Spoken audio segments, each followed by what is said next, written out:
The newest AAA VR game has come out recently, and that is DOOM VFR. I'm pretty sure that stands for Virtual Reality. Now, I've downloaded it, I've played it, and I'm going to give you guys my first impressions. And not only that, I'm going to tell you what is the best control scheme to use on the PlayStation VR. Is it the DS4, the PlayStation Move, or the BFG? Stay tuned.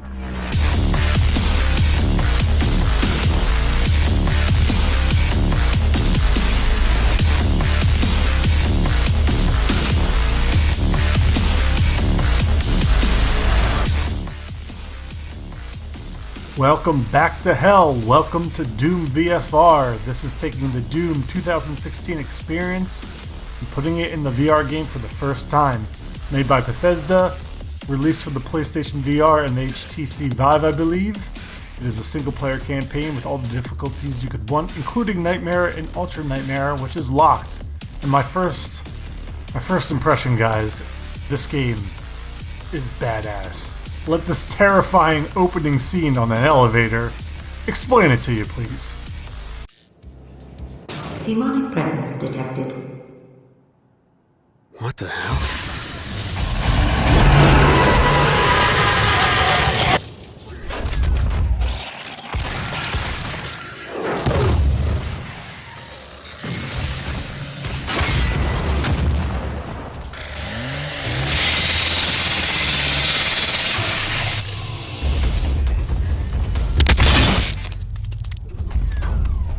Demonic presence at minimally safe levels.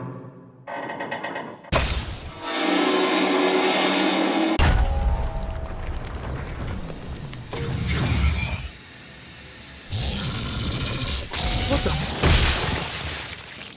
That's not to say that this game isn't without flaws, guys. It is flawed, and this is the main one right here.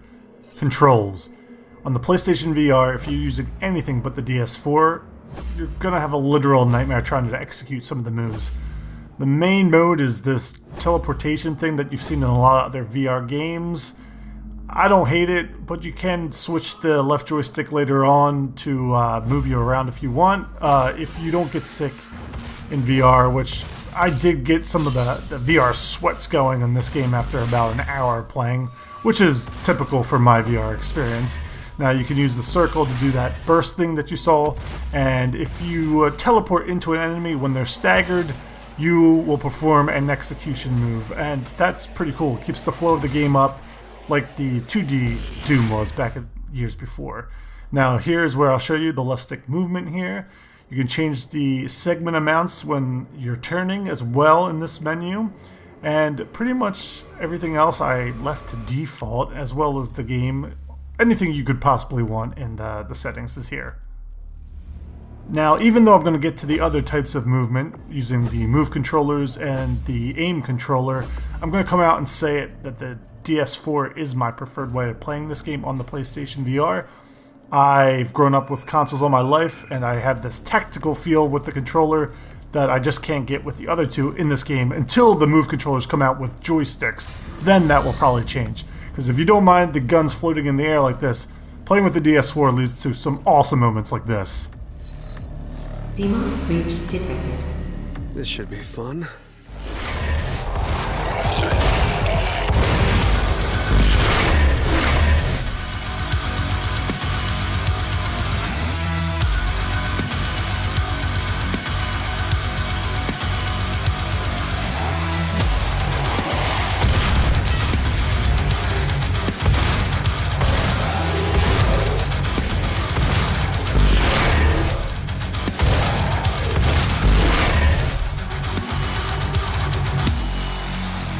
If you don't like the DS4, then I suggest trying to use the move controllers. You probably have it if you have a PlayStation VR.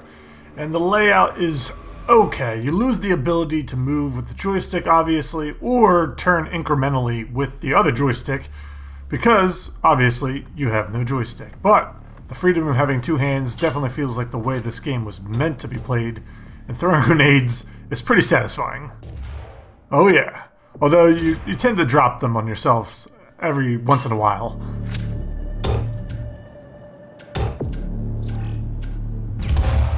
the guns are pretty easy. You got once you have the right guns in your inventory, you can hold a button to switch around, and then there's a button to quick swap them. Also a button to do your supercharge. And it's real fun to play around in the world with the two hands. It gives you a real sense of immersion. And like I said, the teleport and the dash are going to be your main modes of movement for the Move controllers.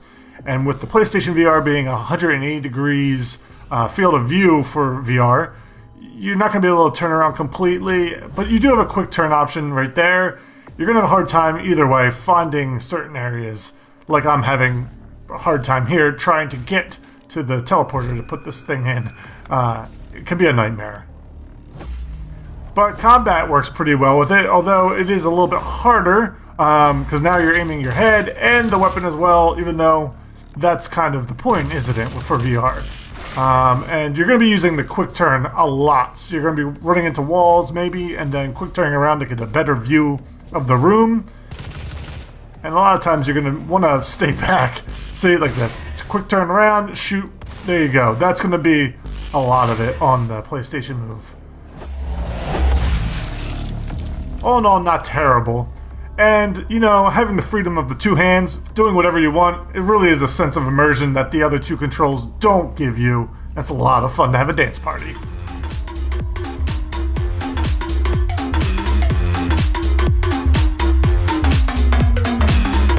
Now, besides the controls, let's get into other elements of the games. There are upgrades. This is for your subsystems, whether you want to give yourself permanent increase to defense, slow down mode when you're teleporting, or give yourself more ammo and drop rate. These are pretty cool upgrades, very basic, but pretty welcome for VR. You also have a hacking game as well. You'll be able to do a quick time event to get into certain areas. I'm not sure how implemented this is into the game, but I did hit it once while I was doing my playthrough, and I failed. Now for graphics, besides the low resolution of the PlayStation VR, I did notice a little bit of texture pop in every once in a while, like right here on this statue. But other than that, the game looks really good if you're used to PlayStation VR games. And the sound effects are amazing.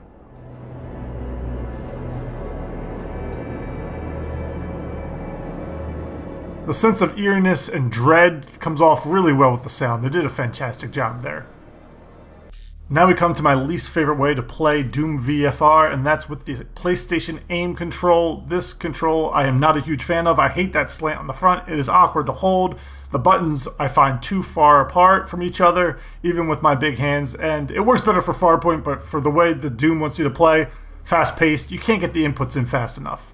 The other thing that's weird with the aim controller is you'll be holding it with two hands, and that's not what it looks like in Doom VR. There's a disconnect. Your left hand will always be holding a grenade and always accidentally throwing it everywhere you go because that button is so sensitive. Also, with the inputs being slower and this movement being more wonky, it'll make boss battles like this first one here just much more difficult than it needs to be. If you're playing on Ultra Nightmare mode and want to up the difficulty, then play with the aim controller. You'll have a lot of fun. Or if you play with it longer, maybe you'll get used to it, but I didn't. I just was fighting the controls the whole time and did not have fun with this battle.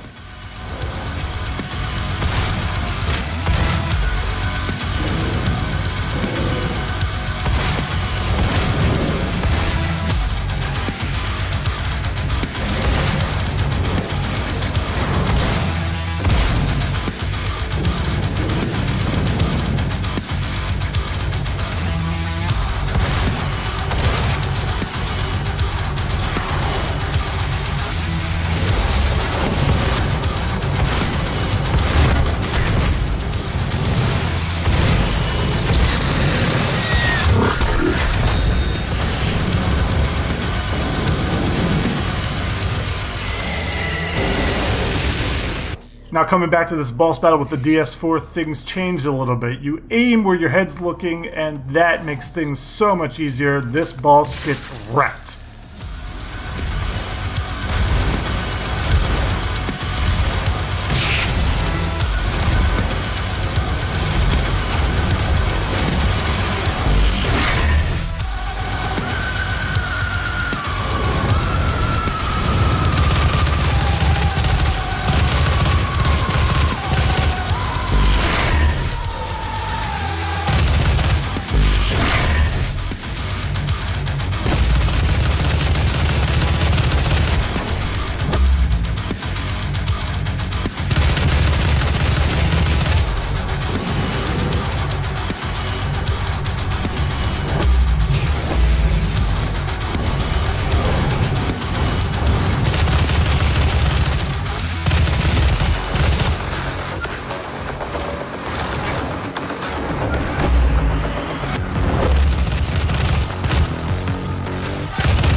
Well, this game is $30 at launch, and would I say based on my first impressions that it's worth it?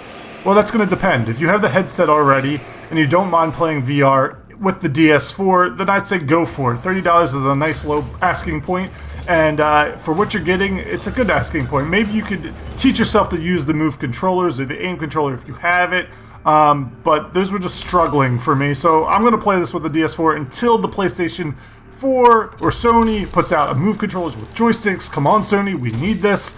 You want to sell VR better? Give us goddamn joysticks on the Move controllers. But this game is great. The graphics are great. The sound's great, minus the low resolution. But that's going to do it for me, guys. I hope you guys enjoyed this. Don't forget to like and subscribe, and I will see you sons of bitches in the next video.